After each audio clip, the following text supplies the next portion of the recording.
Uji kompetensi semester 2 menerapkan tajwid yang meliputi hukum bacaan qalqalah, lam dan ro, nun mati dan mim mati, hukum bacaan mat. Yang pertama, qalqalah. Qalqalah dibagi menjadi dua, yaitu qalqalah sughra dan qalqalah kubra. Qalqalah di sini berarti memantulkan huruf hijaiyah, qaf, to, ba, jim, dal atau biasa kita sebut qalbun jadin.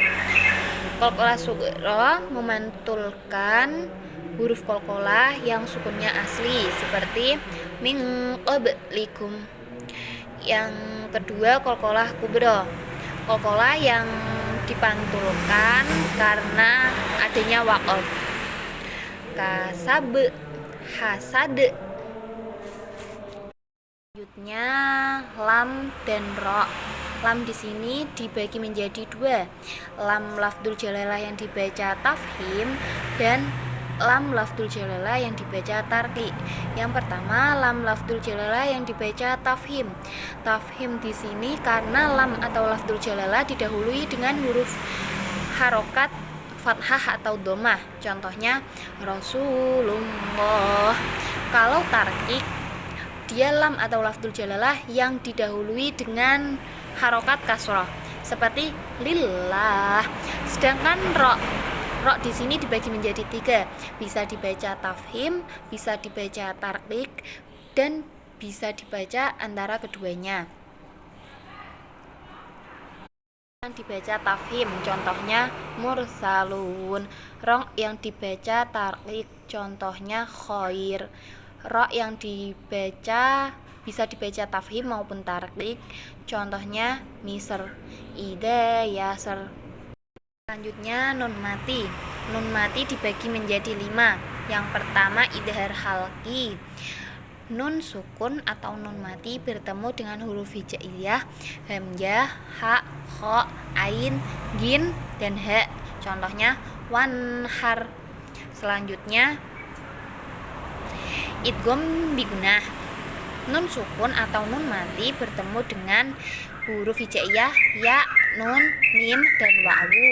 Contohnya layak dir. Idgham bila gunah. Nun sukun bertemu dengan lam dan ro. Contohnya mir rasulin. Iklab, yaitu nun sukun bertemu dengan huruf hijaiyah ba.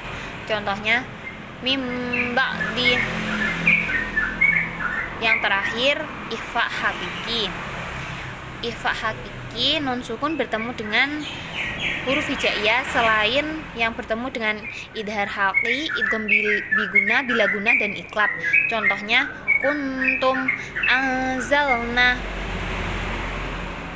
Selanjutnya mim mati. Mim mati dibagi menjadi 3. Yang pertama, idgham mimi. Mim sukun bertemu dengan huruf hijaiyah mim. Contohnya lahum maghfirah. Yang kedua, ikhfa syafawi. Mim sukun bertemu dengan huruf ba. Contohnya rabbahum bihim. Dan yang terakhir, ikhfa idhar syafawi. Mim sukun bertemu selain huruf hijaiyah mim dan ba. Contohnya an'amta. Selanjutnya, hukum bacaan mat.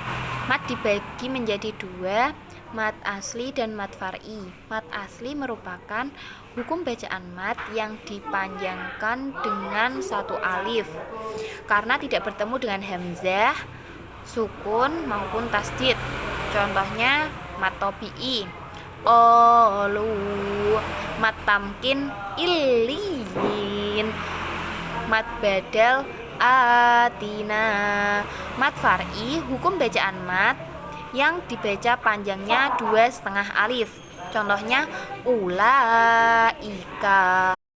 Selanjutnya fikih, menunjukkan contoh tata cara sholat fardu, sholat sunnah, dan sholat dalam keadaan darurat, sujud, adzan, dan iqomah, berzikir dan berdoa setelah sholat, puasa, zakat, dan haji. Yang pertama, tata cara sholat fardu. Kita ketahui pada dasarnya kita untuk melakukan sholat fardu kita harus berwudu terlebih dahulu, membaca niat sholat, takbiratul ihram, membaca Al-Fatihah, surat pendek, lalu kita ruku, lalu sujud, 7 tasyahud awal, akhir, tahiyat, salam. Selanjutnya sholat sunnah. Sholat sunnah di sini sholat yang dimana kita ketahui bila kita kerjakan kita mendapatkan pahala, dan jika tidak kita kerjakan tidak mendapatkan dosa, seperti sholat qobliyah dan ba'diyah. Selanjutnya sholat dalam keadaan darurat seperti sholat khauf, dimana sholat khauf ini merupakan sholat dimana ketika Rasulullah perang ada rasa takut ia terancam terbunuh ataupun selainnya. Setelah itu adzan dan iqamah. Adzan dan iqamah merupakan panggilan bagi umat muslim bahwa telah datang waktu sholat. Biasanya yang bertugas untuk azan yaitu muazin. Selanjutnya sujud, di mana sujud kita ketahui ada sujud syukur dan sujud sahwi. Di mana sujud syukur di sini sujud yang kita lakukan ketika kita mendapatkan suatu kenikmatan. Contohnya apa? Contohnya ketika kita mendapatkan rezeki yang banyak, kita tidak lupa akan rezeki itu diberikan oleh Allah, dan tidak semata-mata karena kita sendiri, tapi karena adanya ketetapan Allah. Dan sujud sahwi merupakan sujud yang dilakukan ketika kita mendengarkan ayat-ayat sajdah. Puasa kita ketahui ada puasa wajib dan puasa sunnah. Puasa wajib di sini kita ketahui seperti puasa Ramadan yang kita lakukan 30 hari full di bulan Ramadan. Dan puasa sunnah seperti puasa Senin Kamis, puasa Ayamul Bid dan lain-lain. Zakat di sini seperti zakat fitrah dan zakat mal. Zakat fitrah ini dilakukan ketika kita mensucikan diri dari puasa. Seperti kita setelah 30 hari full melakukan puasa, kita memberikan zakat fitrah berupa bahan pokok kepada orang-orang yang berhak menerimanya. Siapa? 8 mustahik zakat. Di antaranya fakir, miskin, ghorim, fisabilillah dan lain-lain. Dan haji di sini berarti mengunjungi Baitul Allah atau rumah Allah sebagai ungkapan kita meningkatkan diri kepada Allah, sebagai ungkapan rasa syukur. Selanjutnya, sejarah kebudayaan Islam, menjelaskan historiografi sejarah Islam dan menjelaskan karakteristik fase sejarah Islam. Yang pertama, historiografi Islam. Seperti tradisional, penulisan sejarah yang dilakukan pada saat masyarakat Indonesia sudah mengenal tulisan. Historiografi kolonial, penulisan sejarah yang dituliskan pada saat masyarakat Indonesia sedang dijajah oleh kolonial Belanda. Historiografi modern merupakan penulisan sejarah yang dituliskan pada masa sekarang atau saat ini, dan historiografi nasional merupakan penulisan sejarah oleh sejarawan yang dituliskan setelah masa pergerakan atau kemerdekaan. Menjelaskan karakteristik fase sejarah Islam. Karakteristik fase sejarah Islam di masa periode klasik, di mana periode klasik ini berlangsung dari 600 Masehi sampai dengan 1258 Masehi, dengan karakteristik interaksi Islam dengan Timur Tengah. Selanjutnya periode pertengahan, mulai abad 13 sampai dengan 19 Masehi, di mana cirinya era globalisasi masyarakat Islam mulai tersebar. Dan yang terakhir, periodisasi modern, mulai abad 19 sampai dengan sekarang, dengan karakteristik peradaban Islam lebih baik lagi dan berkembang lebih baik lagi.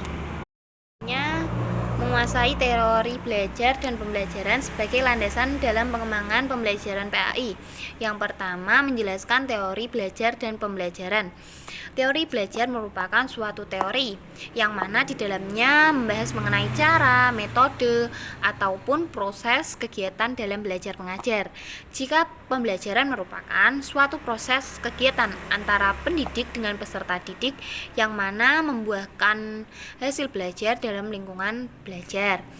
Selanjutnya, menjelaskan teori belajar behaviorism, konstruktivism, dan kognitif sebagai pengembangan pembelajaran PAI.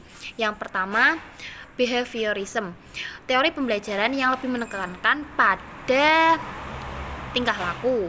Yang kedua, konstruktivism, di mana pembelajaran ini lebih ditekankan pada proses bagaimana peserta didik itu mampu untuk belajar. Dan yang terakhir, teori kognitif, di mana teori belajar yang lebih menekankan pada pengetahuan. Dan terima kasih, itu saja yang Risma cicil untuk semester 2. Terima kasih Pak Der.